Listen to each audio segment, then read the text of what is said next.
നമസ്കാരം. വെളിച്ചം ചാനലിലേക്ക് സ്വാഗതം. 2026 ആഗസ്റ്റ് 13, 14 തീയതികളിലെ ദിനഫലങ്ങൾ, രാശിഫലങ്ങളാണ് ഇതിൽ പറയുന്നത്. 12 രാശിക്കാരെക്കുറിച്ചും പറയുന്നുണ്ട്. ഒരു ദിവസം നമ്മൾ മിനിമം അറിഞ്ഞിരിക്കേണ്ട ജ്യോതിഷ വിവരങ്ങൾ ഏറ്റവും ചുരുക്കിയാണ് ഇതിൽ പറയാൻ ശ്രമിക്കുന്നത്. ഇതിൻ്റെ കറക്റ്റ് ടൈമിംഗ് പറയുകയാണെങ്കിൽ ആഗസ്റ്റ് 13 രാവിലെ 6:06 AM മുതൽ ആഗസ്റ്റ് 15 രാവിലെ 9:34 AM വരെയാണ് ഈ ഫലങ്ങൾ അനുഭവവേദ്യമാകുന്നത്.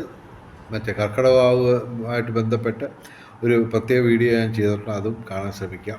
ഓക്കെ, ഭാഗ്യ നിറങ്ങൾ പറയാം ആദ്യം.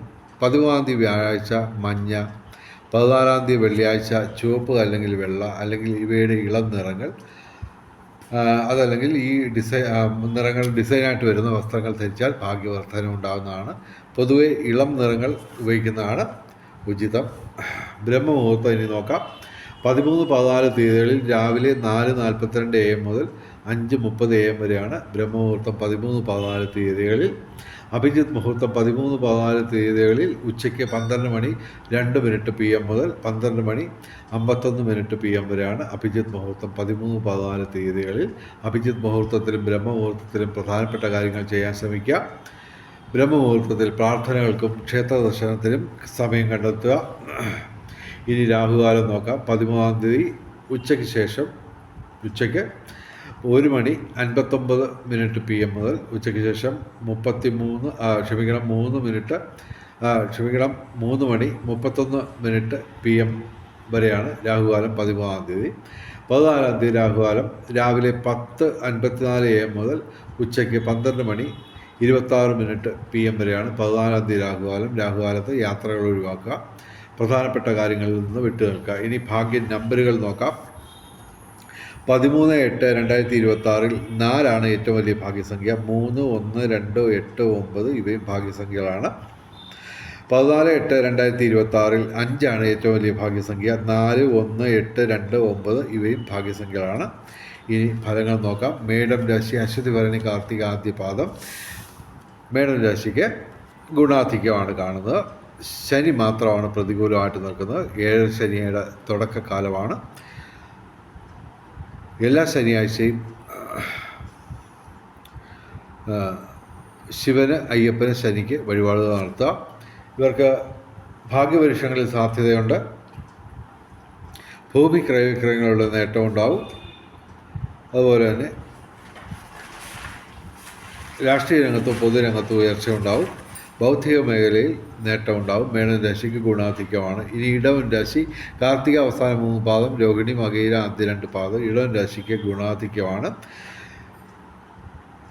6 ഗ്രഹങ്ങൾ ഇവർക്ക് ഗുണദോഷ സമ്മിശ്രമായിട്ട് നിൽക്കുന്നു. ഒരെണ്ണം പോലും ഡയറക്റ്റായിട്ട് പ്രതികൂലമില്ല. തൊഴിൽപരമായിട്ടുള്ള നേട്ടം, സാങ്കേതിക മികവുകൊണ്ട് വിസ്മയങ്ങൾ സൃഷ്ടിച്ച് നേട്ടങ്ങൾ കൊയ്യാൻ പറ്റും. തൊഴിൽപരമായിട്ടുള്ള നേട്ടം, പിതൃഗുണം, സന്താന നേട്ടം, വിവിധ സ്രോതസ്സിൽ നിന്ന് ധനവരവ്, ഏർപ്പെടുന്ന ഏതൊരു കാര്യത്തിനും ഒരു വിജയ സാധ്യത നിലനിൽക്കും. ഇടവൻ രാശിക്ക് ഗുണാധിക്യമാണ്. ഇനി മിഥുനം രാശി മകയിരം അവസാന 2 പാദം, തിരുവാതിര, പുണർത ആദ്യ 3 പാദം. മിഥുനം രാശിക്ക് ഗുണാധിക്യമാണ്. ശനിയും വ്യാഴവും പക്ഷേ പ്രതികൂലമാണ്. അപകടങ്ങൾ കരുതിയിരിക്കുക. ശാരീരിക മാനസിക അസ്വസ്ഥതകൾ ഉണ്ടാവാം.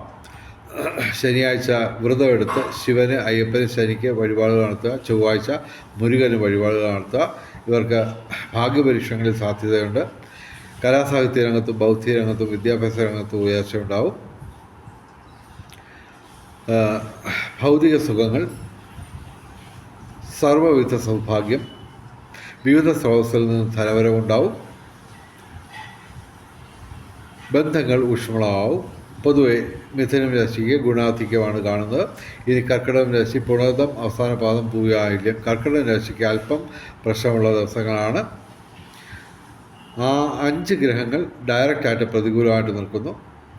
ഞായറാഴ്ച ശിവന്, ചൊവ്വാഴ്ച മുരുകന്, ബുധനാഴ്ച ശ്രീകൃഷ്ണന്, വ്യാഴാഴ്ച മഹാവിഷ്ണുവിന് വഴിപാടുകൾ നടത്തുക. എല്ലാ ദിവസവും ശിവക്ഷേത്രത്തിലും സർപ്പപ്രതിഷ്ഠയുള്ള ക്ഷേത്രങ്ങളിലും ദർശനം നടത്തുക.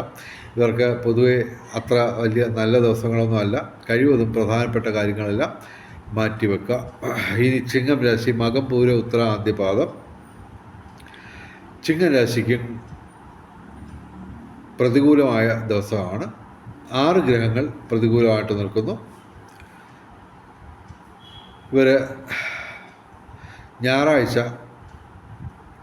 ശിവന്, ബുധനാഴ്ച ശ്രീകൃഷ്ണന്, വ്യാഴാഴ്ച മഹാവിഷ്ണുവിന് വഴിപാടുകൾ നടത്തുക. ശനിയാഴ്ച വ്രതം എടുത്ത് ശിവന്, അയ്യപ്പന്, ശനിക്ക് വഴിപാടുകൾ നടത്തുക. അഷ്ടമശനിയാണ്. എല്ലാ ദിവസവും ശിവക്ഷേത്രത്തിലും സർപ്പപ്രതിഷ്ഠയുള്ള ക്ഷേത്രങ്ങളിലും ദർശനം നടത്തുക. ഇവർക്ക് ചൊവ്വ, ചന്ദ്രൻ, ശുക്രൻ ഇവ അനുകൂലമാണെങ്കിലും അതിൻ്റെ ഗുണഫലങ്ങൾ ഇവർക്ക് പൊതുവെ കിട്ടാൻ സാധ്യതയില്ല. മന്ത്രജപങ്ങൾ, ക്ഷേത്രദർശനം, കർമ്മത്തിൽ പാലിക്കേണ്ട വിശുദ്ധി, ദാനധർമാദികൾ ഇവയൊക്കെ അനുഷ്ഠിച്ചാൽ ഈ ദോഷാധിക്യം മറികടക്കാൻ പറ്റുന്നതാണ്. ഇനി കന്നിരാശി, ഉത്തരം അവസാന 3 പാദം, അത്തം ചിത്തിര ആദ്യ 2 പാദം. കന്നിരാശിക്ക് അത്യധികം ഗുണാധിക്യമുള്ള ദിവസങ്ങളാണെങ്കിലും ചന്ദ്രൻ ഉൾപ്പെടെ ശനിയും ചന്ദ്രനും പ്രതികൂലമാണ്. എങ്കിലും ഇവർക്ക് ഭാഗ്യപരീക്ഷണങ്ങളിൽ സാധ്യതയുണ്ട്. ഭൂമി ക്രയവിക്രയങ്ങളുടെ നേട്ടം, പിതൃസ്വത്ത് ലഭിക്കാം. ഭൂമി ക്രയവിക്രയങ്ങളുടെ നേട്ടം, രാഷ്ട്രീയ രംഗത്തും പൊതുരംഗത്തും ഉയർച്ച, തൊഴിൽ രംഗത്ത് നേട്ടം, പിതൃഗുണം, സന്താന നേട്ടം, ഭാഗ്യപരീക്ഷണങ്ങളിൽ സാധ്യതയുണ്ട്. ബന്ധങ്ങൾ ഊഷ്മളമാവും. സർവ്വവിധ സൗഭാഗ്യം, വിവിധ സ്രോതസ്സുകളിൽ നിന്നും ധനവരവ്. പൊതുവെ കന്നിരാശിക്ക് അത്യധികം ഗുണാധിക്യമുള്ള ദിവസങ്ങളാണ്. ഇനി തുലാം രാശി, ചിത്തിര അവസാന 2 പാദം, ചോതി, വിശാഖ ആദ്യം 3 പാദം. തുലാം രാശിയുടെ പ്രത്യേകത എന്ന് പറയുന്നത് ഡയറക്റ്റായിട്ട് പ്രതികൂലമായിട്ട് ഒരു ഗ്രഹം പോലുമില്ല. 2 ഗ്രഹങ്ങൾ ഗുണദോഷ സമ്മിശ്രമായിട്ട് നിൽക്കുന്നു. ഭാഗ്യപരീക്ഷണങ്ങളിൽ സാധ്യതയുണ്ട്. ഏർപ്പെടുന്ന ഏതൊരു കാര്യത്തിലും വിജയസാധ്യത നിലനിൽക്കുന്നു. കലാസാഹിത്യ രംഗത്തും ബൗദ്ധിക രംഗത്തും വിദ്യാഭ്യാസ രംഗത്തും ഉയർച്ചയുണ്ടാവും. വിവിധ സ്രോതസ്സിൽ നിന്ന് ധനവരവ്, പിതൃഗുണം, സന്താന നേട്ടം, തൊഴിൽപരമായിട്ടുള്ള വിജയം. പൊതുവെ തുലാം രാശിക്ക് അത്യധികം ഗുണാധിക്യമുള്ള ദിവസങ്ങളാണ്. ഇനി വൃശ്ചികം രാശി, വിശാഖം അവസാന പാദം, അനിഴം, തൃക്കേട്ട.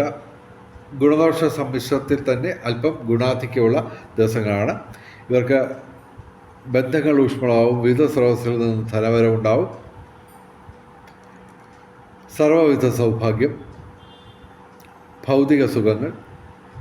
ഇവർക്ക് ചൊവ്വ പ്രതികൂലമായിട്ട് നിൽക്കുന്നു. ചൊവ്വാഴ്ച മുരുകന് വഴിപാടുകൾ നടത്തുക. വൃശ്ചികം രാശിക്ക് ഗുണാധിക്യമാണ്. ഗുണദോഷ സമ്മിശ്രത്തിൽ തന്നെ അല്പം ഗുണാധിക്യമുള്ള ദിവസങ്ങളാണ്. ഇനി ധനുരാശി, മൂലം, പൂരാട, ഉത്രാട ആദ്യ പാദം. ധനുരാശിക്ക് അല്പം പ്രശ്നമുള്ള ദിവസങ്ങളാണ്. കാരണം ഏറ്റവും പ്രധാനപ്പെട്ട 4 ഗ്രഹങ്ങൾ ഡയറക്റ്റായിട്ട് പ്രതികൂലമാണ്. ശനി, ചൊവ്വ, സൂര്യൻ, വ്യാഴം ഇവ പ്രതികൂലമാണ്. ഞായറാഴ്ച ശിവന്, ചൊവ്വാഴ്ച മുരുകന്, വ്യാഴാഴ്ച മഹാവിഷ്ണുവിന് വഴിപാടുകൾ നടത്തുക. ശനിയാഴ്ച വ്രതമെടുത്ത് ശിവന്, അയ്യപ്പന്, ശനിക്ക് വഴിപാടുകൾ നടത്തുക. ഇവർക്ക് കാര്യങ്ങളൊക്കെ നടന്നു പോകുമെങ്കിൽ എല്ലാത്തിനും ഒരു തടസ്സം, പൊലിമക്കുറവ്, പൂർണ്ണതക്കുറവ് ഒക്കെ അനുഭവപ്പെടാം. ചെറിയ ദേഹാസ്വാസ്ഥ്യം ഉണ്ടാകാം. കഴിവതും പ്രധാനപ്പെട്ട കാര്യങ്ങളിൽ നിന്ന് വിട്ടു നിൽക്കുക. ധനുരാശിക്ക് അല്പം പ്രശ്നങ്ങളുള്ള ദിവസങ്ങളാണ്. ഇനി മകരം രാശി, ഉത്രാടം അവസാന 3 പാദം, തിരുവോണം ആയിട്ട് ആദ്യ 2 പാദം. മകരം രാശിക്ക് ഗുണദോഷ സമ്മിശ്രത്തിൽ തന്നെ അല്പം നല്ല ദിവസങ്ങളാണ്. ഇവർക്ക് 4 ഗ്രഹങ്ങൾ പ്രതികൂലമായിട്ട് നിൽക്കുന്നു. ചന്ദ്രൻ, സൂര്യൻ, ബുധൻ, ശിഖി ഇവ പ്രതികൂലമാണ്. ഞായറാഴ്ചയും തിങ്കളാഴ്ചയും ശിവക്ഷേത്രത്തിൽ വഴിപാടുകൾ നടത്തുക. ബുധനാഴ്ച ശ്രീകൃഷ്ണന് വഴിപാടുകൾ നടത്തുക. തൊഴിൽപരമായിട്ട് പ്രശ്നങ്ങളുണ്ടാവാം. എങ്കിലും ശനി, വ്യാഴം, ശുക്രൻ, ചൊവ്വ ഇവ അനുകൂലമായിട്ട് നിൽക്കുന്നു. ഏതൊരു കാര്യത്തിനും ഒരു വിജയസാധ്യത നിലനിൽക്കും. എങ്കിലും പൊതുവെ അത്ര ഒരു പൊലിമക്കുറവ് പൊതുവെ ഇവർക്ക് പ്രതീക്ഷിക്കാം. കാര്യങ്ങളൊക്കെ നടന്നു പോകുമെങ്കിലും ഗുണദോഷ സമ്മിശ്രത്തിൽ തന്നെ അല്പം ഗുണാധിക്യമുള്ള ദിവസങ്ങളൊക്കെ തന്നെയാണ്. എങ്കിലും പൊതുവെ ഒരു പൂർണ്ണത കുറവ് ഒക്കെ അനുഭവപ്പെടാം. എങ്കിലും പൊതുവെ ഗുണദോഷ സമ്മിശ്രത്തിൽ തന്നെ ഗുണാധിക്യമുള്ള ദിവസമാണ് മകരം രാശിക്ക്. ഇനി കുംഭൻ രാശി, അവിട്ടം അവസാന 2 പാദം, ചതയം പൂരിട്ടാതി ആദ്യ 3 പാദം. കുംഭൻ രാശിക്ക് ഗുണദോഷ സമ്മിശ്രത്തിൽ തന്നെ അല്പം പ്രശ്നമുള്ള ദിവസങ്ങളാണ്. സർപ്പം, ശനി, വ്യാഴം ഇവ പ്രതികൂലമായിട്ട് നിൽക്കുന്നു. എല്ലാ ദിവസവും ശിവക്ഷേത്രത്തിലും സർപ്പപ്രതിഷ്ഠയുള്ള ക്ഷേത്രങ്ങളിലും ദർശനം നടത്തുക. ശനിയാഴ്ച വ്രതമെടുത്ത് ശിവനെ, അയ്യപ്പന്, ശനിക്ക് വഴിപാട് നടത്തുക. വ്യാഴാഴ്ച മഹാവിഷ്ണുവിന് വഴിപാട് നടത്തുക. ഇവർക്ക് തൊഴിൽപരമായിട്ട് അല്പം നേട്ടമൊക്കെ ഉണ്ടാകുന്ന ഒരു ദിവസമാണ്. ബന്ധങ്ങൾ ഊഷ്മളമാവും. എങ്കിലും പൊതുവെ ഒരു കാര്യങ്ങൾക്കൊക്കെ ഒരു തടസ്സവും പൂർണ്ണത കുറവുമൊക്കെ അനുഭവപ്പെടാം. കുംഭൻ രാശിക്ക് ഗുണദോഷ സമ്മിശ്രത്തിൽ തന്നെ അല്പം പ്രശ്നമുള്ള ദിവസങ്ങളാണ്. ഇനി മീനം രാശി, പൂരിട്ടാതി അവസാന പാദം, ഉത്തരട്ടാതി രേവതി. ഇവർക്ക് 3 പാപഗ്രഹങ്ങൾ പ്രതികൂലമാണ്. എങ്കിലും ചന്ദ്രൻ, വ്യാഴം, ശിഖി ഇവ അനുകൂലമായിട്ട് നിൽക്കുന്നു. ബാക്കി 3 ഗ്രഹങ്ങൾ ഗുണദോഷ സമ്മിശ്രമായിട്ട് നിൽക്കുന്നു. അപ്പോൾ ഗുണദോഷ സമ്മിശ്രമായിട്ട് ഫലം പറയുന്നു. ചൊവ്വാഴ്ച മുരുകന് വഴിപാട് നടത്തുക. എല്ലാ ദിവസവും ശിവക്ഷേത്രത്തിലും സർപ്പപ്രതിഷ്ഠയുള്ള ക്ഷേത്രങ്ങളിലും ദർശനം നടത്തുക. ശനിയാഴ്ച വ്രതമെടുത്ത് ശിവന്, അയ്യപ്പന്, ശനിക്ക് വഴിപാട് നടത്തുക. മീനം രാശിക്ക് അത്ര നല്ല ദിവസങ്ങളല്ല. എങ്കിലും പൊതുവെ വ്യാഴം 5ാം ഭാവത്തിലുണ്ട്. ചന്ദ്രനും അനുകൂലമാണ്. അപ്പോൾ ഗുണദോഷ സമ്മിശ്രത്തിൽ തന്നെ അല്പം നേട്ടമുള്ള ദിവസങ്ങളായിട്ട് കണക്കാക്കാം. വെളിച്ചം ചാനലിൻ്റെ മുഴുവൻ പ്രേക്ഷകർക്കും സർവകാര്യ വിജയം, സർവവിധ സൗഭാഗ്യം, രാജകീയ സുഖഭോഗങ്ങൾ, അപ്രതീക്ഷിത ധനലാഭങ്ങൾ, അപ്രതീക്ഷിത സൗഭാഗ്യങ്ങൾ ഇവ ഗുരുവായൂരപ്പൻ അനുഗ്രഹിച്ച് തന്ന് എല്ലാവരുടെയും ജീവിതത്തിൽ വെളിച്ചവും ഐശ്വര്യവും സമ്പൽ സമൃദ്ധിയും വന്നു ചേരട്ടെ എന്ന് പ്രാർത്ഥിച്ചുകൊണ്ട് വീഡിയോ അവസാനിപ്പിക്കുന്നു. നമസ്കാരം, ശുഭദിനം.